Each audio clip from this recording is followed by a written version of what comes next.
Calidad Jugato Pocho, como diría mi amigo Mario Manuel en Venezuela, empieza el episodio número 6, temporada número 2. Un gran episodio que estábamos esperando porque estoy entrevistando a un gran hermano, un gran amigo que me puso la vida aquí en Estados Unidos, cubano. Así que ya saben, esa comunidad cubana, apoyar este episodio. Así que aquí le dejo. ¡Ruédalo! El pasaporte cubano es más limitado del mundo entero. Después de Corea del Norte. ¿Va para Nicaragua? Los cubanos no tenemos $600 para viajar a Nicaragua. Los cubanos lo que tenemos son muchas ideas para hacer $600 en Cuba. No quiero ver a Cuba por lo patriota que soy. Porque quiero una Cuba libre. Y mientras no sea libre, no quiero una Cuba. ¿La Fidel hizo cosas buenas o hizo cosas malas? Voy a caer en algo controversial. Las personas no tienen acceso a comprar lo que quieran, ni como quieran, ni con todo el dinero del mundo. Ahora, estos peleles que me estás hablando vinieron después como Nicolás Maduro, como Díaz-Canel. ¿Crees que Cuba puede ser libre? Lo peor que le ha pasado a Cuba es Fidel Castro.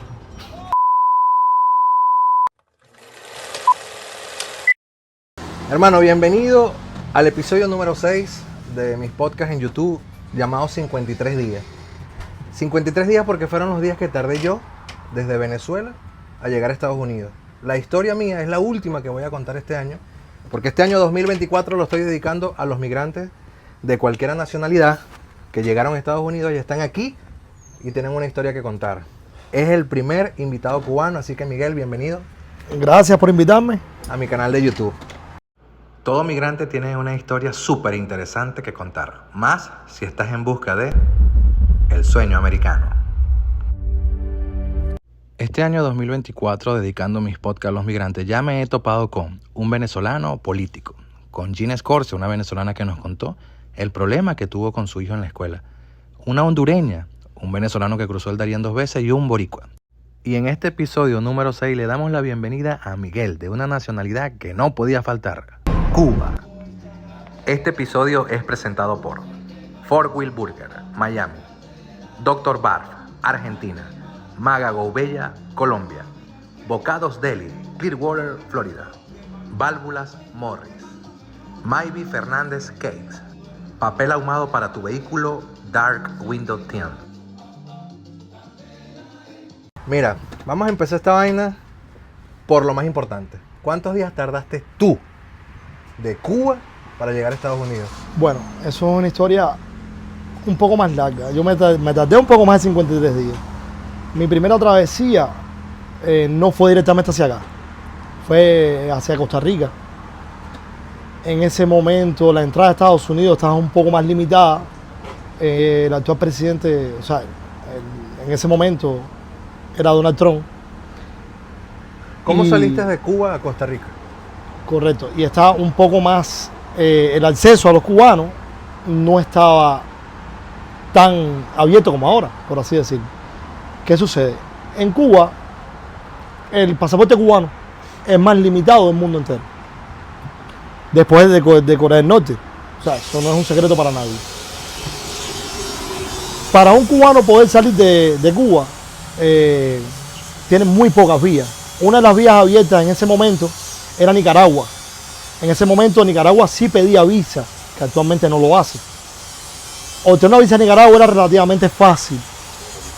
Yo decidí optar por esa visa nicaragüense. Y una vez en Nicaragua, entonces cruzar frontera hacia Costa Rica, un hermosísimo país del cual tengo los mejores recuerdos de mi vida. Primero porque fue el primer lugar donde me sentí libre como persona. ¿Tú ¿A qué edad saliste de Cuba? Iba a hacer una pregunta estúpida, que si naciste en Cuba. Debo haber nacido en Cuba, sí. ¿En qué parte? ¿Qué parte de Cuba? San Antonio de los Baños. Un pequeñito pueblo que hay pegado a La Habana. Antes era provincia de Habana, con una nueva reestructuración del país se volvió Artemisa, ¿sabes? Cosas del comunismo. De San Antonio a La Habana hay unos 15 minutos. 15 minutos. Correcto.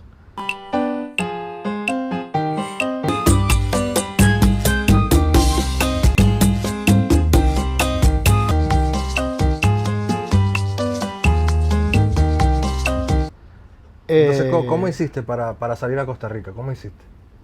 Sencillamente saqué mi pasaporte, pedí una visa a Nicaragua, fui aprobado, con todo el susto que eso conlleva después que eres aprobado, de que no te viren o te regresen en el aeropuerto. abordé mi avión, salí rumbo a Managua. ¿Cuánto sale un pasaje de Cuba a Nicaragua? Bueno, eso ha cambiado muchísimo. Ha cambiado muchísimo porque en estos momentos es un negocio. Un negocio que es muy, muy, muy bueno. O sea, muy jugoso para los dos gobiernos. Correcto. Pero en el momento que yo salí de Cuba, el pasaje costaba $600. Y de vuelta. O sea, y de con regreso. Es algo controversial porque con $600 aquí en Estados Unidos tú puedes viajar hasta 6 veces en un avión. Eso es correcto, pero en un país con... O sea, que tú dices que Cuba es un país pobre. Pero coño, los cubanos tienen $600 para viajar para Nicaragua. Los cubanos no tenemos $600 para viajar a Nicaragua. Los cubanos lo que tenemos son muchas ideas para hacer $600 en Cuba. No es lo mismo tener acceso a $600 con tu trabajo a tú poder inventar $600 para irte del país. ¿Cuál es la población cubana El número. en número? Ya te digo, eso ha variado mucho. El último censo poblacional en Cuba, estamos hablando de quizás el 2012, éramos 11 millones. Actualmente, con toda la emigración que ha habido, o sea, ya las parejas no quieren tener hijos por, ¿sabes? La situación tan precaria en Cuba. Ya esa población, si hace un censo actualmente, dudo mucho que lleguemos a los 9. Pero realmente se sigue viendo como 11 millones. Digamos que queden 10 millones de cubanos en la isla. ¿Qué porcentaje puede tener la oportunidad de viajar, de emigrar? Realmente, para que los cubanos podamos emigrar, tienes que renunciar a todo lo que tú has logrado. En Cuba se logra poco, ¿correcto? Lo poco que tú logras se traduce en tu casita, en quizá no mucho más que eso. Claro, claro. Son pocos cubanos que pueden hacer un medio de transporte o que pueden acceder a, ¿sabes? A joyas o algo así. Por mucho que la cadena más gorda del mundo de oro se llame cubana, es porque el cubano quiere aparentar más allá de lo que tiene por la escasez que siempre ha tenido. ¿Correcto? Pero el cubano realmente para irse de Cuba lo que hace es despojarse de todos sus bienes y tirarse a rumbo. ¿Correcto? Con la situación que estás viviendo en Cuba, que se vive actualmente y que se ha vivido durante tantos años, tú prefieres quedarte sin casa, prefieres quedarte sin nada y aventurarte a un futuro mejor que seguir viviendo tu presente, que no es nada. Y lo peor es que se tiran a algo a la nada. Porque si tú dijeras, no, yo lo que veo en internet, pero creo que no hay ni internet. La internet en Cuba es muy limitada. Significa, yo soy informático. Yo trabajé con servidores. En los servidores hay muchas mallas y hay muchos proxy. Significa que todo es filtrado y todo es censurado y todo es visto y todo es revisado. La internet que hay en Cuba y lo que tú puedes acceder a ver es lo que exactamente quieren ellos que vean. Las redes sociales se le han ido un poco de las manos y de ahí el famoso rebelión que hubo en Cuba el 11 de julio, porque la voz se regó por las redes sociales. El país no estaba preparado para eso. Realmente, ¿qué pasó el 11 de julio? El 11 de julio, orgullosamente, detonó por mi pueblo, San Antonio de los Baños. Se organizó una reunión pacífica en el parque de la iglesia, que es un parque emblemático, o sea, como todos los pueblitos pequeños, todos los lugares del mundo, creo, incluso aquí en Estados Unidos, todos tienen una iglesia donde todos se reúnen. Y allí se llamó a un cierto grupo de que iban a protestar pacíficamente o hacer una reunión pacífica, pero con tanta necesidad.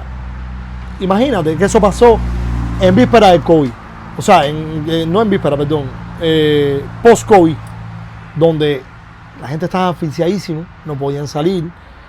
Cuba no tenía acceso a nada menos de lo que siempre ha tenido. El pueblo estaba sumido en la total miseria. Correcto, estaban que no podían más, ¿no? Incluso no se podía ni viajar porque sabemos que se cerró el mundo, colapsó.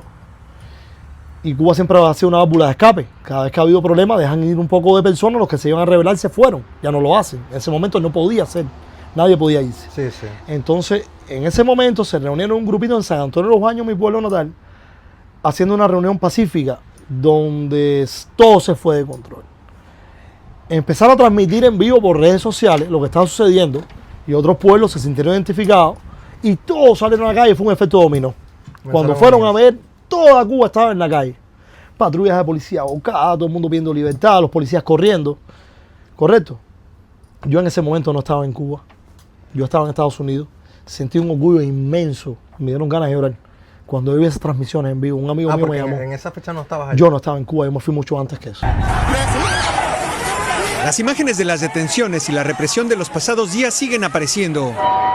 Berta Soler y su esposo habían sido detenidos el martes por participar en las manifestaciones del 11 de julio. Detenidos también está el líder opositor José Daniel Ferrer y su hijo José Daniel Ferrer Jr. Están secuestrados, desaparecidos. Y así está media Cuba en estos momentos. Ariel Falcón, que tiene una legión de seguidores en redes sociales, aún no ha sido liberado. Su detención quedó registrada en este video. Para mí es un miedo del régimen al ver que tantas personas jóvenes están interaccionando entre ellas mismas dentro de la isla y que ya no pueden decir como que son delincuentes. Vamos a cerrar esta primera pregunta que te estoy haciendo. ¿A qué edad saliste de Cuba? Yo salí de Cuba hace 4 años. Yo salí de Cuba con 38 años. Ok. Tuve ansias, sueños, frustrado de salir de Cuba prácticamente desde que tengo uso de razón. Pero no me fue posible. ¿Tienes 38? ¿Saliste a los 34? No, tengo 42. Ok, saliste a los 38. Salí a los 38 de Cuba. Hace 4 años. Hace 4 años. Después de Costa Rica, ¿a dónde fuiste? Bueno, en Costa Rica estuve un año completo. Costa Rica es un hermosísimo país con personas increíbles. Me encantó Costa Rica, amo Costa Rica. Incluso extraño más Costa Rica que Cuba, por si suena raro. No quiero ofender a ningún cubano que me esté viendo, correcto, pero adoro Costa Rica. Esa gente como saludo tienen un dicho, o sea, algo popular que dicen pura vida. Vas a escuchar mucho esta frase. ¡Pura vida! ¡Pura vida! ¡Pura vida! Costa Rica es pura vida. Y como otro dato curioso y muy valioso, en 2019 Costa Rica fue el país más feliz del mundo por el HPI Happy Planet Index. Y realmente se vive la pura vida en Costa Rica. Costa Rica es un lugar precioso. No sé si fue porque fue donde primero probé la libertad o por la acogida tan grande que me dio el pueblo costarricense, porque tengo muy buenos amigos costarricenses que hoy por hoy me llaman. Si tuviese la oportunidad de hacer una inversión o volver a Costa Rica, tener una Sí, casita, 100%. lo haría. Amo Estados Unidos. Yo adoro Estados Unidos. ¿De Costa Rica a dónde fuiste? Sí, te voy a responder a eso. Amo Estados Unidos. Adoro Estados Unidos. Pero acojo Costa Rica como mi segunda patria. Después de Costa Rica, sabe, como todo país tercermundista, aunque tenga condiciones mejores que los demás, es un poco difícil levantar cabeza, como decimos los cubanos. O sea, salir adelante. Algo relevante que te haya pasado en Costa Rica. Bueno, en Costa Rica tuve un accidente de moto. Cuando yo llego a Costa Rica, se da todo este suceso del COVID, cierran todo el mundo cerró. Por supuesto que no había trabajo, no había nada, correcto. Un emigrante, yo llegué a Costa Rica con $300 en el bolsillo, sin conocer a nadie. Bastante difícil, ¿verdad? Entonces, ¿qué sucedió? Perdón. La única vía que había para trabajar era hacer delivery por las aplicaciones. Empecé a trabajar en Globo y en Uber Eats. Gracias a unos amigos costarricenses que me prestaron el dinero, me compré una moto. Ellos confiaron en mí totalmente sin conocerme y me dijeron: Cuba, no queremos verte pasando trabajo. ¿Sabes? Cuando uno sale de tu país pierdes el nombre. Ya no te llamas Miguel, te llamas Cuba. Y orgulloso llevo el nombre de mi país donde quiera que sea. A pesar de todo, soy cubano. Porque el gobierno no define mi nacionalidad ni mi patria. Correcto. Entonces empecé a hacer Cuba. Ellos me dijeron: Cuba, no podemos verte pasando trabajo así como lo estás haciendo y queremos tener un detalle contigo. Me prestaron un dinero. Y nos dijeron: nos devuelve cuando quieras sin ningún tipo de presión. Me compré una moto. Y en esa moto empecé a hacer delivery, o sea, a hacer Uber Eats. Con eso me pagué mi renta, pagué la moto. Y con eso sobreviví en Costa Rica. Pero Costa Rica es un país, ¿sabes? Está muy tropical. Sí, es un país de mucho color, la verdad. Correcto, sí. ¿no? Y está en Centroamérica, está en un lugar ubicado geográficamente donde el clima es casi un desastre. No, y te voy a decir algo respecto a eso. Tú puedes estar aquí en Estados Unidos trabajando lo que sea, la construcción, delivery, en una oficina, y tú escuchas que hay peruanos, ecuatorianos. Pero no hay costarricenses. No hay costarricenses. De hecho, extraño la comida costarricense y no me he podido comer un chifrijo. Venezolanos, hay chinos. Ellos no emigran. Lo que sea, pero tú no escuchas: no, yo soy de Costa Ellos Rica. no emigran. De repente hay. Sí, hay, porque Bueno, somos diversos emigra, acá. No emigra.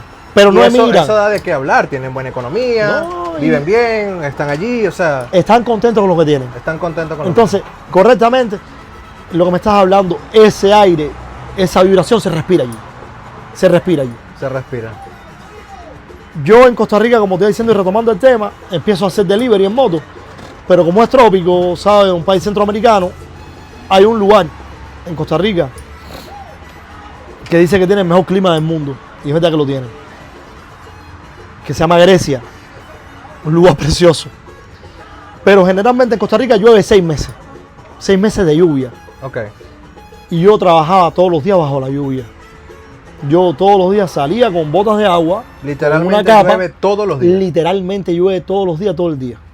Puede amanecer así como lo ve y en 10 minutos está lloviendo. Pero había que trabajar, había que seguir repartiendo comida porque había que pagar la renta, había que pagar la moto, había que pagar el teléfono y lo demás cosas que queremos lograr, ¿verdad? En uno de esos días lluviosos, yo tenía un pedido a Taco Bell que tenía que entregarlo, recojo en Heredia, hermoso pueblo también. Y cuando salgo, era tan fuerte el agua que hubo un alto que yo no vi. Un stop, una señal de pare, que yo no vi. Y yo me lo salté. Y un Toyota me da. Y cuando me dio, yo no sabía lo que estaba pasando, ¿sabes? Todo fue muy rápido. Cuando caigo en medio de aquella lluvia que trato de pararme, me salió mi hueso del pie. Wow. Tuve una fractura expuesta. ¿Tú viste tu hueso fuera? Sí, o estabas no, yo desmayado? vi, yo entré mi hueso al pie con este dedo. Wow. O sea, no fue un acto de valentía, fue de cobardía, no quería ver mi hueso fuera. ¿Estás solo en Costa Rica, accidentado? Ahí empezaron a venir, después de la sangre caliente, en el momento que la ambulancia venía, porque en ese momento el sistema de salud estaba colapsado en el mundo entero, las ambulancias estaban con todos los casos de COVID que habían, entonces se demoró mucho en recogerme. Y yo estuve más de 40 minutos bajo el agua, soltando sangre, todo el pueblo, todo el mundo estaba alrededor mío, fue a socorrerme. Fue increíble. ¿El del Toyota? La muchacha del Toyota, una muchacha, me dijo, no te preocupes por el carro, quiero que estés bien. Es lo único que me acuerdo. Incluso estando en el hospital, ella me llamó, consiguió mi número y me dijo, el carro tuvo daños grandes, pero no te preocupes, yo no quiero dinero ninguno. De ahí me recogen, me llevan a un hospital. Ese hospital era un hospital público. Bueno, ese es un vil ejemplo de cómo es la gente en Costa Rica. De cómo es la gente en Costa Rica, o sea, preciosa. Olvídate de eso. Preciosa, incomparable. Me llevaron a un hospital, el hospital era un hospital público porque yo no tenía seguro médico. Era uno de los temores que tenía. Estoy solo, sin dinero, sin familia, no tengo seguro médico. ¿Qué hago? Mi hueso está afuera. Cuando llego al hospital público me trataron muy bien, hicieron su trabajo muy bien, pero no me dieron más de lo que podían darme porque no saben si tenía seguro médico. Sigue siendo un país capitalista. Y yo temía qué podía pasar. Al otro día me dicen que la moto que yo estaba conduciendo tenía un seguro que me cubría toda mi operación. Y entonces me pasan para el INS en San José, un hospital de traumatología hermoso, era un hotel. Y toda mi operación, toda mi recuperación, incluso indemnización, siendo mi culpa, corrió el gobierno con ellos. Mi operación costó $16,000. Actualmente yo tengo en mi pie platino, tengo tornillos, tengo todo. Una operación magnífica, nunca he tenido problemas, corro, camino, salto, trabajo. Nunca te dijeron, mira, ¿dónde puedes pasar la recuperación? ¿Dónde está tu casa? Sí, correcto, sí. Y ahí es donde voy. Entonces, el gobierno corrió con todo, absolutamente todo, cuando digo todo, de mi operación, de mi ingreso, de mi recuperación. En ese momento me preguntan, ¿para dónde vas a ir o no? Porque si podemos pedirte un vuelo humanitario para Cuba. Para Cuba. Ahora imagínate que eso pasara. Le dije, me pueden cortar el pie, pero me quedo aquí. Yo no voy para Cuba. Mi papá, mi mamá me llamaban todos los días llorando. Yo no voy para Cuba. Pero el hombre... ¿Por qué no? O sea, a mí me dicen, mira, te vas con tu mamá y tu papá a Venezuela, pero te vas a recuperar. ¿Por qué no Cuba? El temor es que... Extraño a mi papá y a mi mamá, extraño a mis hijas. Pero volver a la dictadura. O sea, volver a donde yo tanto quise escapar. Si a ti te meten preso mañana y te sueltan, ¿tú quisieras volver preso? No. Ahora te voy a preguntar esto. ¿Hubieses preferido que te corten el pie pero no regresas a Cuba? Lo pensé. Yo pensé que me iba a cortar el pie. 100%. Y pensé en recuperarme solo. No voy a Cuba. Nunca. Si hoy Estados Unidos te da la oportunidad de tener bonanzas y tener lo que sea, dices, bueno, me voy a Cuba. No. No te vas a Cuba. No. Por varias razones. Una, en Cuba no hay manera de invertir el dinero que te dé dinero, porque no tienes libertad para hacerlo. Segundo, tengo tantos malos recuerdos de Cuba y no es un trauma personal, sino es un trauma social. Porque a donde quiera que llegue un cubano, que tú le menciones Cuba, te va a decir lo mismo que yo. Es un trauma social. A volver a vivir lo que viví, a no expresarme, a no contar con mi salario para vivir, a no tener sueños, esperanza. A no contar con tu salario, porque si te pagan, hipotéticamente hablando, $100. Correcto. No los puedes gastar donde tú quieras, sino donde el gobierno te dice. No solamente ganar $100, pero nunca lo vas a ganar, sino a no tener sueños que cumplir con ese dinero. Correcto. Aquí, yo estoy recién llegado a Estados Unidos, como quien dice, llevo 3 años aquí. Y yo tengo carro, tengo renta, tengo el último teléfono que salió, no porque lo quiero tener, sino porque hay una buena oferta. Tengo sueños de abrir mi propia empresa. Tengo tantas cosas por las cuales seguir adelante. Puedo ayudar a mi familia. Mi papá, mi mamá, mis hijas actualmente en Cuba comen porque yo se los permito. Porque yo les mando el dinero para que lo hagan. Si no, no fuera así. O sea que 100 veces prefieres traértelos que tú volver a Cuba. 100 veces prefiero traérmelo, incluso si no pudiera traérmelo, verlos en un tercer país que volver a Cuba. Y no quiero que me lo tome a mal nadie o que digan... Sí, claro, que un cubano se vaya a ofender porque... o sea, no es en base a ofender a nadie, ni que otra persona, otra nacionalidad diga los cubanos son arrogantes. No eres patriótico. O no eres patriota. Por la patria que llevo dentro, incluso mi tatuaje lo dice, porque yo me hice un tatuaje con un mensaje subliminal porque no lo podía expresar claramente. No quiero volver a Cuba por lo patriota que soy, porque quiero una Cuba libre, y mientras no sea libre no quiero una Cuba. Pero yo escucho gobiernos como por ejemplo el de nosotros en Venezuela o el de Nicaragua, que Cuba es la mejor isla del mundo. O sea que... Estás preguntando a gobiernos de izquierda. Si tú le preguntas a un amigo tuyo cómo tú eres, me va a decir que tú eres bueno. Le pregunto a un enemigo tuyo, me va a decir que no. Y no es que sea enemigo, sino una persona que te conozca más a fondo. ¿Correcto? Si tú eres una buena persona, correcto, vas a tener amigos que no te conocen porque van a tener una buena opinión de ti, porque es lo que tú das a entender, lo que tú expresas, como tú eres. Ahora, si tú no eres buena persona, entonces vas a tener buenas opiniones de los amigos más cercanos que se benefician de ti, porque una mala persona no tiene amigos. Tú sabes que en Venezuela hay gente que dice, bueno, Chávez murió, pero hizo cosas buenas y hizo cosas malas. Fidel hizo cosas buenas o hizo cosas malas. Voy a caer en algo controversial. Qué bueno puede hacer una persona que detuvo una isla completa en un año. Dicen, hablan, la salud en Cuba es gratis, la educación es gratis, le dio tierra a los pobres, a los campesinos, nacionalizó las grandes empresas y liberó al pueblo. Ahora vamos a tocar punto por punto, ¿verdad? No da salud gratis, correcto. Dio una opinión mundial. Ahora, para que la salud sea gratis, tiene que inyectarle dinero de otros sectores. Sectores productivos que se vuelven improductivos porque le están inyectando dinero a un sector que no se mantiene por sí solo. La salud no puede ser gratis, o puede ser gratis como en Canadá quizás, correcto. Pero en un país de bajos recursos, si tú regalas un servicio, tienes que inyectar dinero de otro más grande que pudiera desarrollar el país, claro, en algo.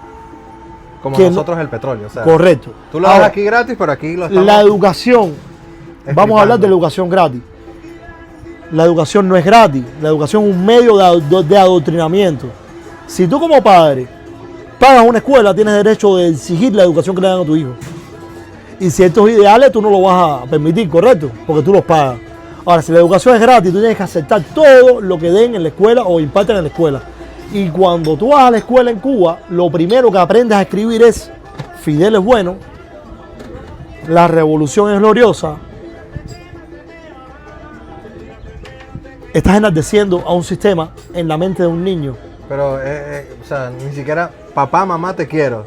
No, O sea, tú escribes papá y mamá y después dices Revolución es buena. o sea, te lo escriben desde los 6 años. Puedes buscar y editar imágenes ahora y ponerlas en el podcast de los libros de primer grado cubano, de las frases comunistas, de las frases revolucionarias que hay en cada libro.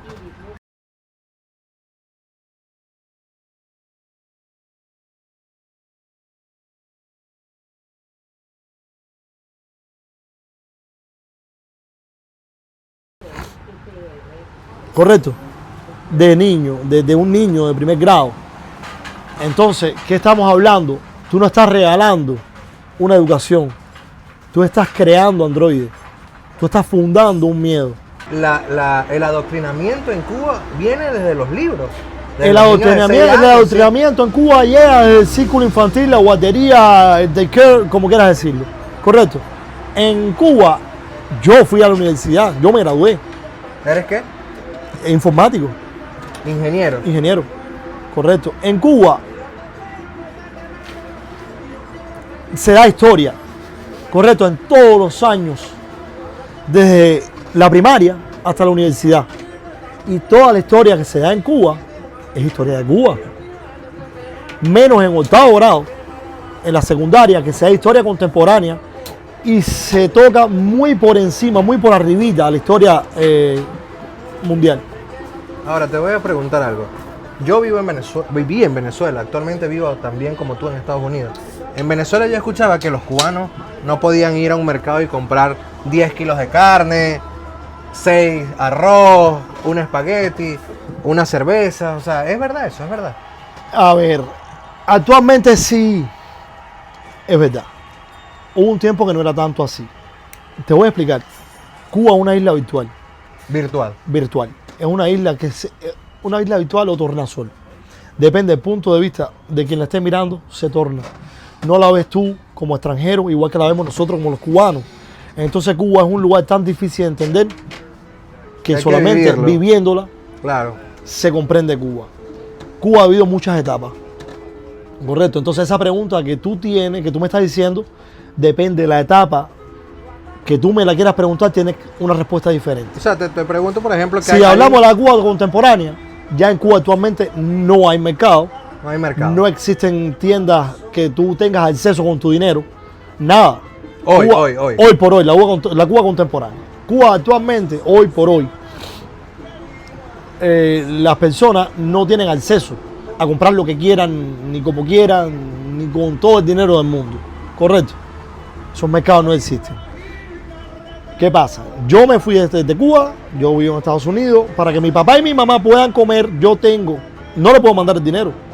Si le mando el dinero, entonces tienen que resolver por la bolsa negra, pero mercados legales que te vayan a vender con ese dinero no existen.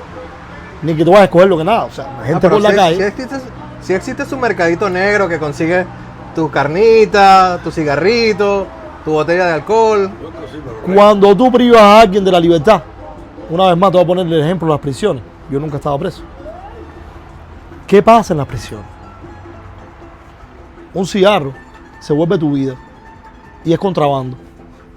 ¿Correcto? Porque es prohibido y tú no tienes libertad.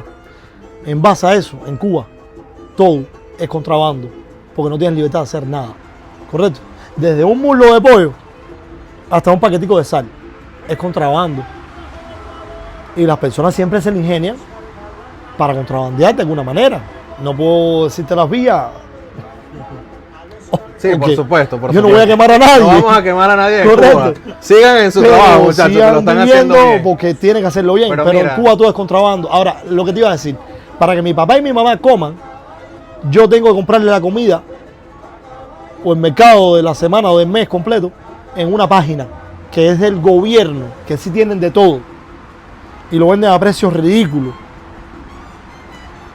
Yo lo compro desde aquí, entro en mi computadora, hago la compra y en 2 días se lo dejan a mi familia en Cuba, en la puerta de su casa. Pero si yo no hubiera desertado, no hubiera sido un desertor, entonces mi familia no tuviera acceso a nada de eso. Entonces, mi deserción, o sea, yo soy desertor, ¿no? O sea, un cubano no puede hacer eso, pero un cubano no puede sentarse. Primeramente, un cubano no tiene una tarjeta Visa ni una Mastercard para hacerlo. Ni la va a tener nunca. Sí, sí, te entiendo, te entiendo. ¿Tú Correcto, tienes ahora- más beneficios ahorita estando fuera que estando en Cuba? Yo ahora mismo llego a Cuba y tengo más prioridades, más beneficios, más seguridad que siendo un cubano nativo viviendo en Cuba. Correcto. Tú para conocer Cuba tienes que irte de Cuba. Para tener derecho en tu país tienes que irte de tu país. Quiero cerrar el ciclo de cuánto tardaste después de los 6 meses en Costa Rica. Correcto, estuve un año. Después de un año en Costa Rica tardé 3 meses en llegar acá. 3 meses. Sí. Porque yo paso Nicaragua fue rápido. En ese tiempo no existían los llamados coyotes, no había nada de eso. Teníamos que ir nosotros abriendo nuestro propio camino, ¿sabes? Estuve preso por emigración en varios países, en Honduras, en México. Me quedé sin dinero en varios países. Tuve que hacer estadía en varios países. En más estadía hice fue en México, para luego poder llegar acá a Estados Unidos. Y en esa travesía, ¿dormiste en la calle? ¿Viste algo? En esa travesía, tú estuviste en eso también. Se ve de todo. Se ve de todo. Y Al estás, momento de tu entrar a la vida frontera, no vale nada. eres un migrante. No eres un migrante porque todavía no has llegado a tu destino. Eres un alma en pena. El momento que pasas a Estados Unidos, que te agarra migración y Ya te dice, sientes que estás seguro. Welcome to United States. Es la palabra más bonita que he escuchado en mi vida. Después del nombre de mis hijas, cuando nacieron. Son las palabras más lindas que he visto en mi vida. Eso actualmente me da un nudo en la garganta. 3 años. Entraste, ya tienes 3 años aquí. Llevo 3 años acá. Qué impresionante que nosotros, yo viví toda mi vida en mi país, tengo 38 años y tengo 2 años aquí. He logrado en 2 años más de lo que pude haber logrado en mis 36 años en Venezuela. El carro que tengo actualmente no lo compro ni en 7 vidas hábiles en Cuba. Y no es un buen carro acá. Es un Toyota Camry 2016. No es del último año, no es el último modelo, no es el carro de alta gama. Pero es todo lo que yo pueda reflejar en un sueño. Tengo un carro, me lleva y me trae. Voy a eso. Tengo un trabajo. Cerramos el ciclo del viaje de migración, 1 año y medio aproximadamente para llegar a Estados Unidos. ¿Por qué la gente, o sea, el socialismo insiste de que es una solución en el mundo y nos damos cuenta que gobiernos capitalistas te dan mejor vida, que puedes decir que trabajas mucho, que bueno, de verdad tienes que... Entonces ahora te voy a hacer una pregunta yo a ti. ¿Por qué crees o por qué dices que el socialismo es una solución? Porque ahí está Chávez, Maduro, la vida que tuvo Fidel, el Che, Marx, Hitler. Dime Gente que un dice- solo país del mundo, y el comunismo más grande que hubo en el mundo y más largo fue en Rusia. Un solo país del mundo que haya funcionado el comunismo. En ningún lado. Entonces, ¿por qué decimos que es una solución? El comunismo no es una solución. Para nada. Entonces nunca ha sido una solución. Quieren vender una idea. El comunismo solamente exporta más comunismo. No es capaz de exportar ni hacer ni producir otra cosa que no sea eso. Porque mientras más comunismo exporten, más dinero van a tener ellos siempre. El comunismo nunca fue solución. No es lo mismo. Mira que en Cuba ni siquiera es comunismo. En Cuba es un extremo. A ver, o sea, en Cuba sí dicen que es socialismo, que es comunismo. Están por las bases utópicas de Mary Angel. Utópica. Eso nunca existió. Pero el comunismo, las bases del comunismo como tal, jamás han funcionado. El comunismo no es nada más que dejarle la tarea a una persona inteligente para que haga una dictadura. No se puede restar méritos a nadie. Cada líder comunista es un líder muy inteligente. porque tiene liderazgo. No Cada sé- no- líder que nace y es capaz, o sea, nace un líder. Hay Los un líderes nacen liderazgo, sí. y son capaces de llevar el comunismo, recrearlo y hacerlo productivo para sí. Como lo Tiene un dijiste, talento. como lo dijiste hace rato, que los comunistas o los socialistas son tan inteligentes que tenemos como 2 horas ya hablando de ellos. Correcto. O sea, que de verdad que Correcto. hay un liderazgo. El único que no tiene liderazgo te puedo decir que es Nicolás Maduro. Ese sí. No, ni Díaz Canel tampoco. Eso no tiene liderazgo ninguno, pero detrás de eso hay Como una por ejemplo estructura. el liderazgo que tuvo Chávez. Mira, yo tengo un amigo, contate esta historia rapidito, que él decía, yo era el opositor más opositor de Chávez, pero un día yo vi ese carajo frente a mí y lo quería abrazar. O sea, Lo mismo pasaba con Fidel. Lo mismo pasaba con Fidel. Fidel tenía muchos haters, por decirlo un poco más para acá, ¿verdad? Muchos opositores. Pero sin embargo, la personalidad que tenía sí irradiaba respeto. Y son cosas y méritos que no pueden quitársela a nadie. Era una personalidad, era un tipo muy inteligente. Que cagó una isla completa, que acabó con todo el futuro y todos los sueños de todo el mundo, es otra cosa. Pero talento tuvo. Detrás de un dictador, un gran talento. ¿Sabes qué? Primeramente, un dictador, una persona que se hace longeva a un gobierno, tiene que tener don de inteligencia y de la oratoria.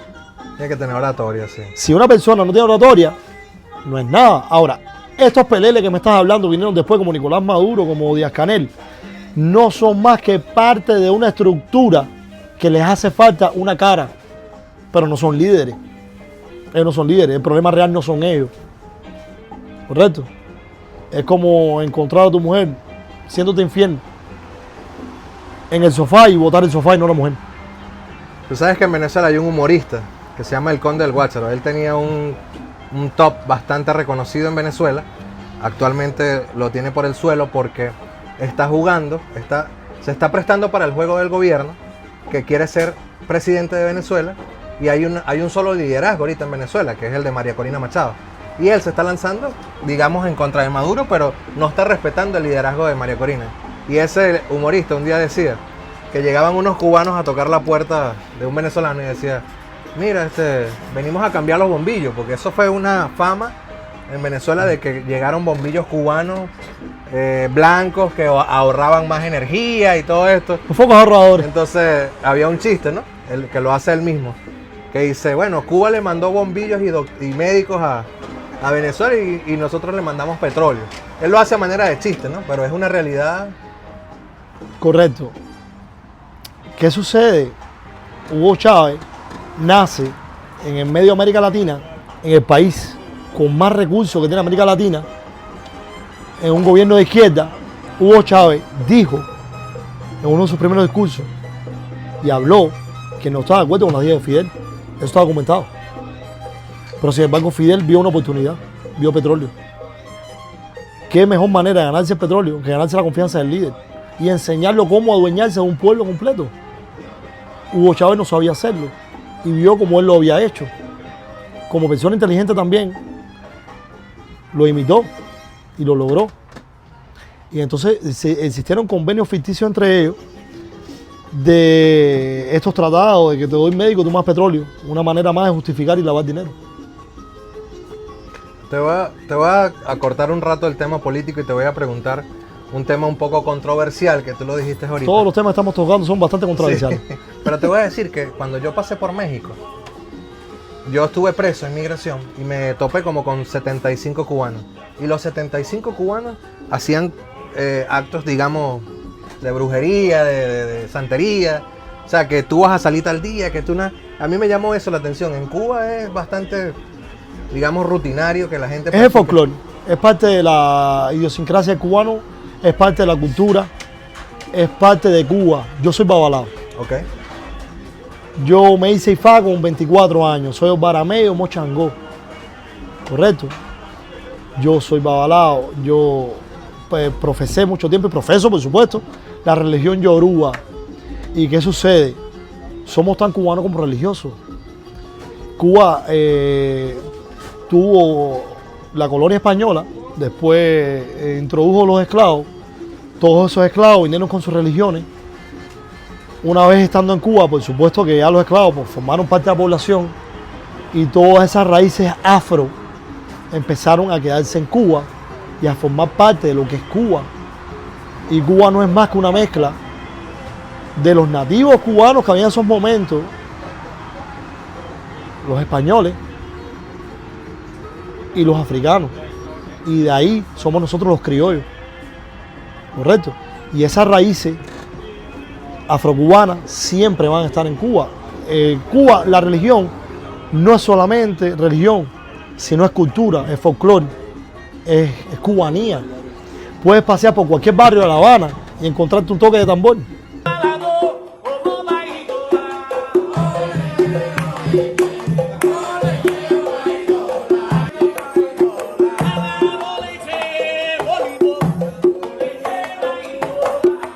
tocándole un santo.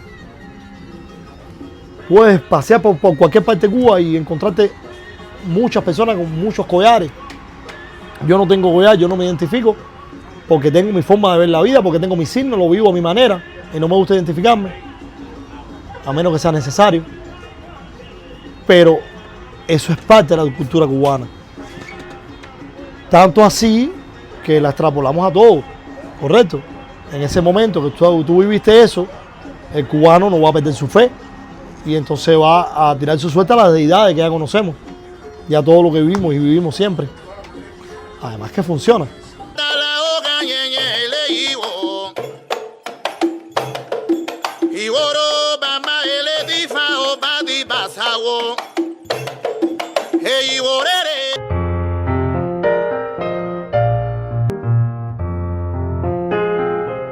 La santería es tan importante para entender el proceso cultural cubano.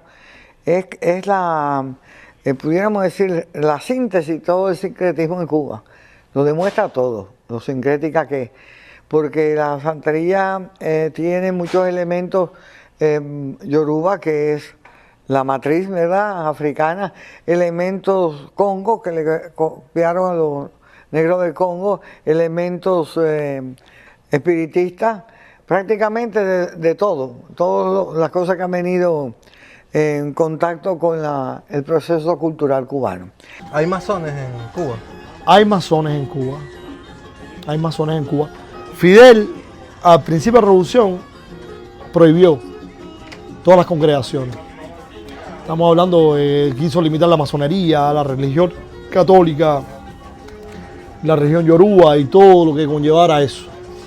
Si yo te pregunto, como venezolano, si a mí me dicen, mira, ¿cómo tú demuestras que eres venezolano?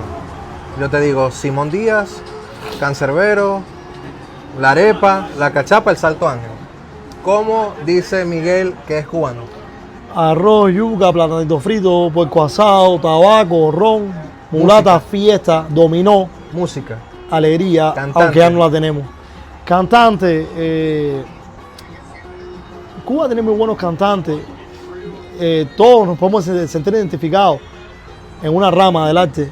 Por ejemplo, podemos decir que Cuba puede ser Aldo, de los aldeanos, podemos decir que Cuba Timba. Pablo Milanés. Pablo Milanés, Silvio Rodríguez, a pesar de que mezclaron su música con la política, son excelentes músicos y yo tengo toda mi admiración a ellos. Estamos hablando de los Bambán, estamos hablando de Omar Portuondo y de muchos músicos cubanos que son virtuosos y que representan Cuba. Aunque siempre nosotros los cubanos querramos extrapolar toda la política, y en algún momento se hizo, ¿verdad? Sí representan Cuba y cubanía. Te voy a hacer prácticamente 3 preguntas para cerrar. La primera es, ¿crees que Cuba puede ser libre? No creo. Tengo toda mi esperanza en eso. De hecho, si solamente fuera una creencia, viviera vacío. Porque yo me fui de Cuba, pero Cuba no se fue de mí. Yo volviera a Cuba. Yo viviera en Cuba, siempre que Cuba fuera libre. Ahí porque sí no yo extraño el petricor, el olor a lluvia, a tierra mojada, correcto, de mi barrio. Extraño las calles de mi país. Lo que no extraño es el gobierno, correcto. Y si yo no creyera y tuviera la completa convicción de que Cuba fuera a ser libre, no tuviera esperanza en mi vida. Te voy a hacer una pregunta estúpida, pero bueno, tengo que hacerla. ¿Lo peor que le ha pasado a Cuba es Fidel Castro? 100%. 100%. Quiero que le des un consejo a los cubanos, a los nicaragüenses, a los venezolanos, a las personas de cualquier nacionalidad, que siempre le hago estas preguntas a mis invitados. ¿Cuál es el consejo que le das tú a las personas que llegan aquí y que no cometan los errores que cometimos nosotros? Que no cometan los errores que cometimos nosotros, ¿en dónde? En el sentido económico. Estando en este país. O no sacarse el chip de Cuba, no sacarse el chip de Venezuela. No existe nada que podamos generalizar, porque de todos los errores se aprenden. ¿Correcto? Entonces yo puedo cometer algunos errores que otras personas no. Y de hecho, del error nace la solución. No puedo dar un consejo sobre mi propia base de mi vida, porque he cometido errores que otros no y otros han cometido errores que yo no. Simplemente el único error que no quiero que nadie cometa, o sea que no me gustaría que nadie cometa, sería la desunión. Todos los que venimos de una dictadura, de alguna manera, tenemos desunión dentro de nosotros y la comunidad. Necesita toda la comunidad cubana, no sé, no conozco tanto la venezolana o la nicaragüense, pero pienso que puede pasar lo mismo. Necesita más unión y confianza en sí mismo. Y así podemos lograr muchas más cosas de las que hemos logrado.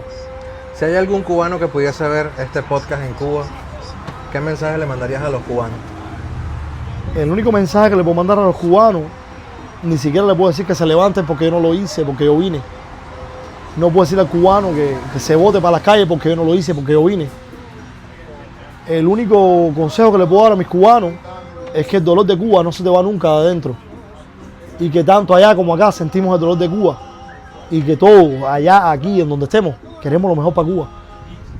Y que no perdamos la esperanza de esa Cuba libre.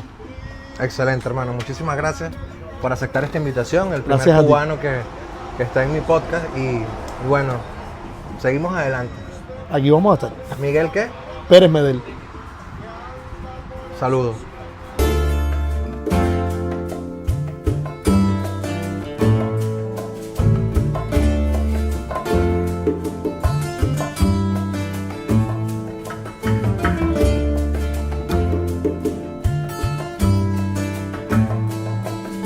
De Alto Cedro voy para Marcané, llego a Puerto voy para Mayarín.